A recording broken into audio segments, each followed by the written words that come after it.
listening to Talking Law, the podcast where business owners just like you discover how to avoid legal landmines and build value using smart legal tips. Join your host, Joanna Oakey, as she cuts through the legal jargon and gives you clear and simple actionable legal strategies, which will get you optimal business results.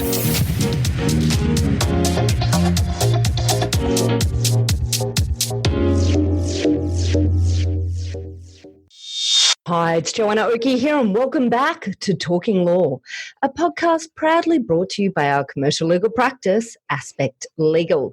Now, today we have on the show the fabulous Robyn Purdy here to talk to us all about coronavirus and the return to work guideline. And Robyn, this is a bit ironic, really, that we've decided to talk about return to work for you at the moment.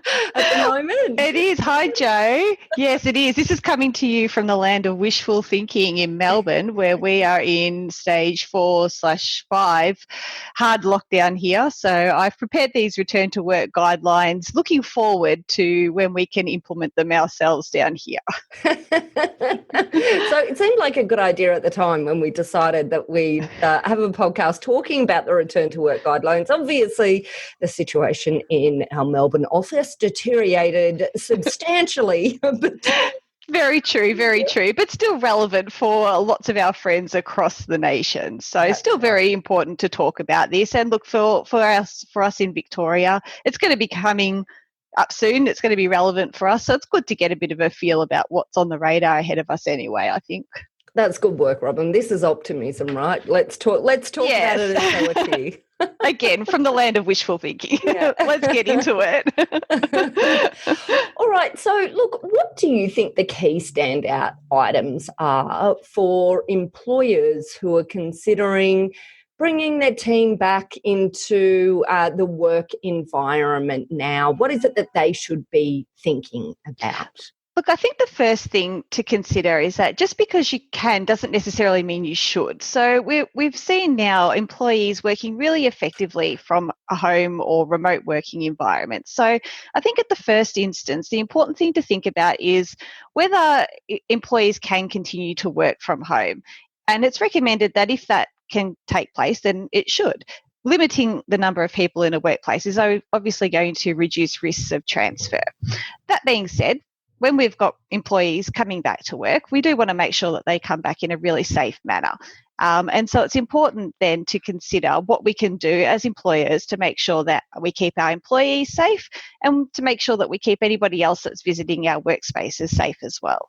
No, I think you're absolutely right. It's interesting. I mean, and look, in the media, we've heard ad nauseum about many of the, many of the impacts of coronavirus, the whole work from home element in terms of the businesses' greater adoption of understanding how it can really work for an organisation. And it's certainly the case. I think I completely agree with you that rethinking whether or not you need everyone back in the office straight away just because you can, is that a good idea or not? I'm actually thinking of I probably shouldn't mention the name, but there's a large legal firm who have just in the last couple of weeks come under fire because they were, requiring their team to all come back to the office, and then there was a bit of an outbreak in the office. And look, whether it creates a risk for an organisation in terms of the arguments of providing a safe workspace is one thing, but it's also, I think this legal firm will probably reflect on the coverage of it as perhaps not a great step for its brand. That's right. I mean, look, nobody wants to be the cautionary tale in the media, that's for sure. So taking these steps now before we get to that point is really important. And again, just because you can doesn't mean you should. We all know now that the traditional 9 to 5 working model of bums in seats in offices isn't necessarily going to always be the right way to go for businesses. And you can still have your employees working for you in a really effective and productive way just from a remote location. It's going to make the employees feel more comfortable, and ultimately you're going to get a better work product out of them. But of course, we do have that pool of clients, and I'm sure listeners as well, where maybe remote working isn't even a possibility. So, for example, our clients are in manufacturing or in some form of distribution or, retail. Of course. So and you also have employees that themselves want to get back into the workplace. They might be feeling a bit isolated at home. They want to get their kids back into a normal routine of parents going off to work. So there's lots of reasons there why having employees return to the workplace is a really good idea as well. All right, let's get stuck into it then, Robyn. So return to work guidelines. Step number 1, think about whether you need to do it in the first place. But step number 2, if you're having some of your employees come back, what should we be doing? Okay, so the obvious thing is, first of all, putting in place a plan to make sure that when you've got the employees coming back, that you're ready for that to take place. Don't just sort of have everybody come in on the first day back without thinking through how this is actually going to work. And when you're considering your plan, you want to be thinking about things like, first of all, making sure you've got the basic sanitary and hygiene practices in place, making sure that employees have got ready access to things like sanitizer, masks, face shields if necessary. That's the obvious stuff. In situations where you've got people sharing workplaces or workspaces, work equipment, something like a mouse or a keyboard, you might need to think about investing in extra equipment so that you're really limiting sharing as much as possible. Of course, you are going to have situations where sharing can't be avoided. Things like people using copiers. You're obviously not going to get separate copier machines for each person. So you want to make sure then that you're implementing really robust and thorough cleaning regimens within the workplace that goes across all of those high touch areas.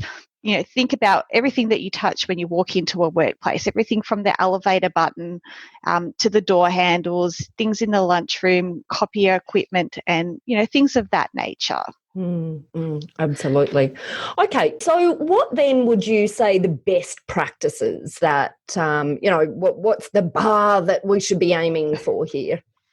Well, geez, that's a really hard question. I think the bar's high. The bar's different for everybody, really, and it's going to ultimately depend on the nature of your own workplace and what you're doing there.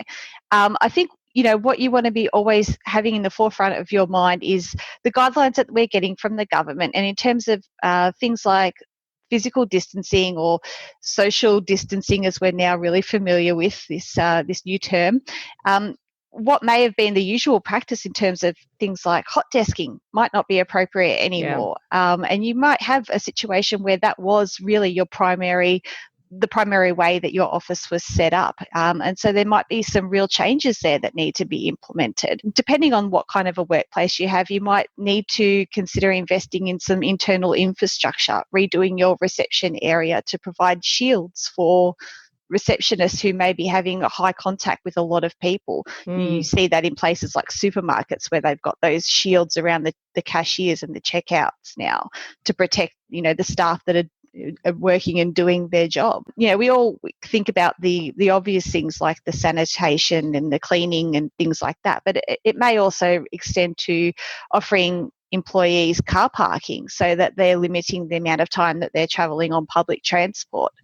And staggering work start and finishing times so that you don't have a whole influx of people coming into the space at the same time. Investing in a second lunchroom or kitchenette so that you can separate your employees and ensure that physical distancing takes place. And it's interesting talking about all of this because it does feel like a long list, even though I think you've summarised it really well. There are, of course, a lot of considerations here. It's we're sitting down and stepping through each of these areas.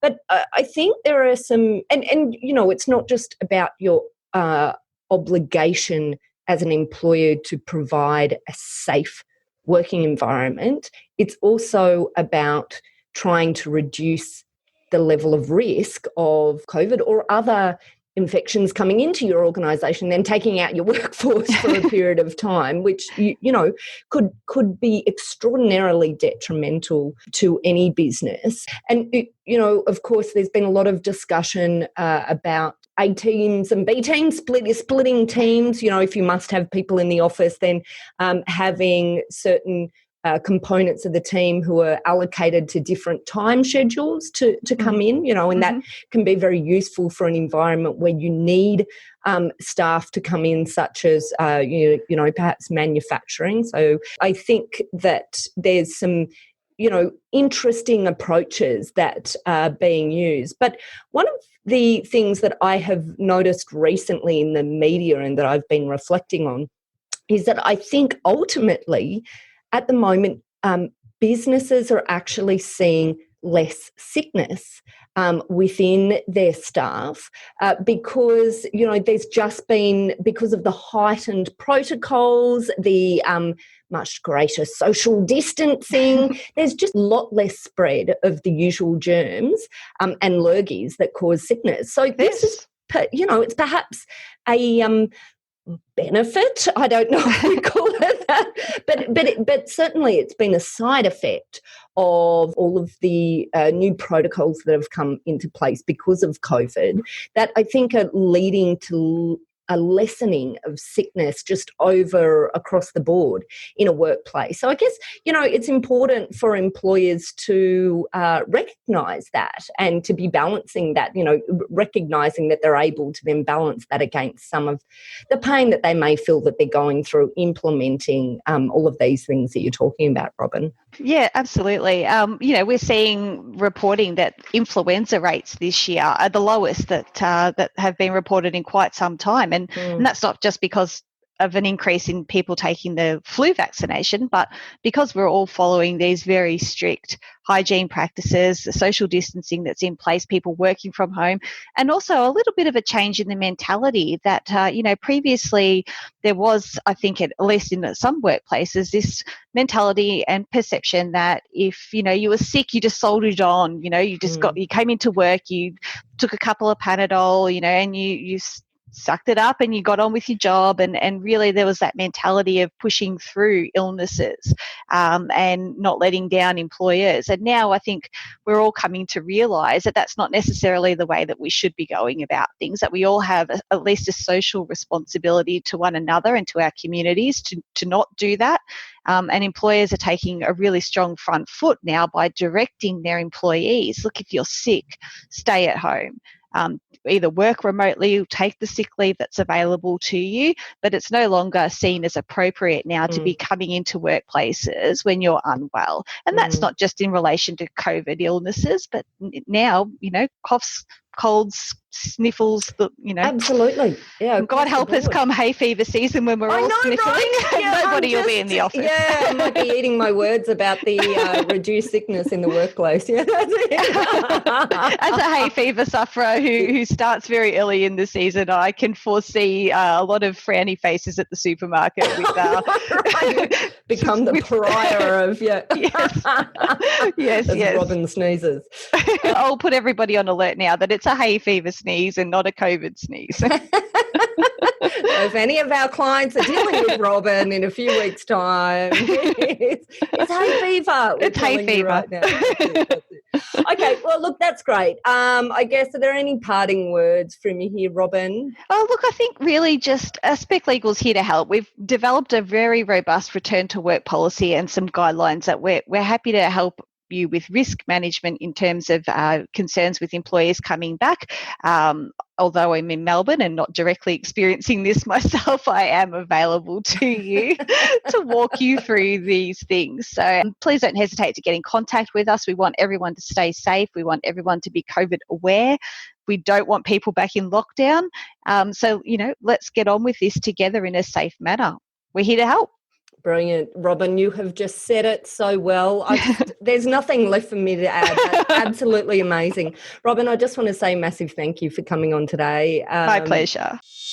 Well, that's it for this episode of Talking Law with our very own Robyn Purdy. Now, of course, if you'd like more information about this topic, then just head over to our website at talkinglaw.com.au, where you'll be able to get a download of this transcript of this podcast episode if you'd like to read it in more detail. And there on our website, you'll also be able to find details of how to contact Robyn and our other legal eagles at Aspect Legal if you or your clients would like help with any of the items that we covered today. And finally, if you enjoyed what you heard today and you're not a regular subscriber, don't forget to hit subscribe on your favourite podcast player.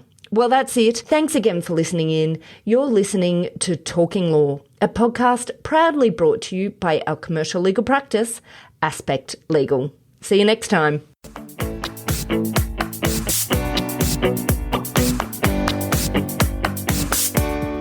Are you looking for a top quality legal team to assist you in your organisation?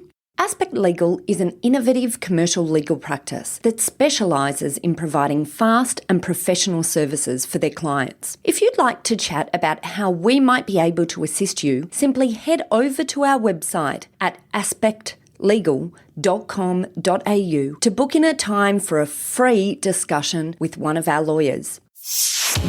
Thanks for listening to Talking Law. Tune in next time for more smart legal tips and tricks to keep you clear of those legal landmines. If you want to get a download of today's show notes, head over to talkinglaw.com.au. Information in this podcast is general in nature, not legal advice. If you want advice for your business, visit talkinglaw.com.au.